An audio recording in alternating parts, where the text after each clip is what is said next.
Principal Ma'am, teachers, and all my dear friends. I'm Apurva and alongside me is Saksham Sani. Today we stand here as the head girl and head boy of this prestigious institution, and it gives us immense pride to present this speech on Teachers' Day. On behalf of all students, we, Saksham and I extend our heartfelt gratitude to every teacher here for their unwavering support, love and kindness. Today, let's us celebrate not just the knowledge our teachers gave, but also their patience, kindness, and the countless effort they make to build our future. Did you know whose birthday we celebrate as Teachers' Day?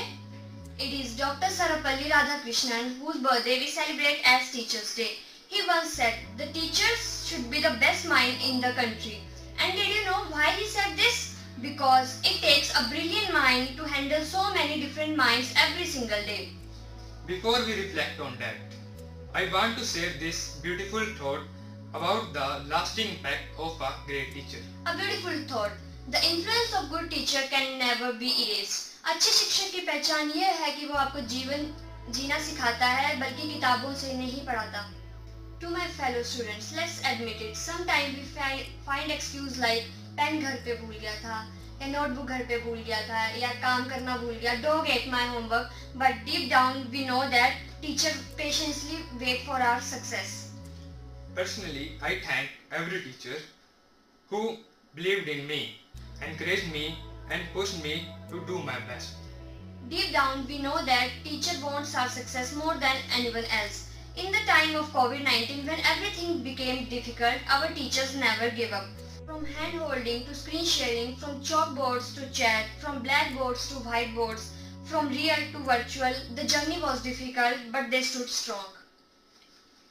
From offline to online, from keeping quiet to speaking up, from no mobile phone to using mobile phone for classes, from conventional method of teaching to modern method of teaching. The journey was quite hard, but the teachers never gave up. From notebook to homework, from classroom to excuses, from school to home, the journey was difficult, but you did not give up. At last, on the behalf of entire outgoing class, I just want to say thank you to all teachers for being our mentors and guides and even sometime our second parents. Whatever we achieve in our life, your contribution will always shine the brightest. We carry forward our lessons just not for gratitude but to make all our teachers proud. Thank you. Thank you.